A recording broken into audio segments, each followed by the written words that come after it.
Yung anak ko po si Derek. Kasi Derek, opo. Bakit po? Kasi po nananakit po siya sa mga kapatid niya eh.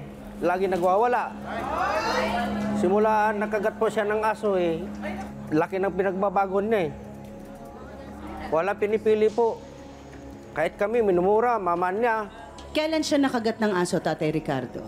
Hindi ko po natandaan anong taon, 2009 ata po. Okay, so matagal na ito. Opo. Nagamot ba siya? Na-injectionan siya ng anti-rabies? Nagamot po, kaso lang, 3 buwan sa San Lazaro.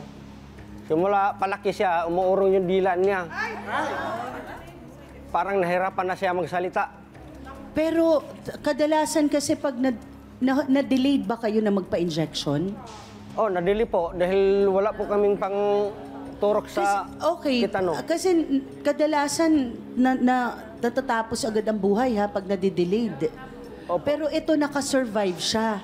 Opo. Pero ngayon sinasabi nyo merong nagbago sa kanya nung nakasurvive siya.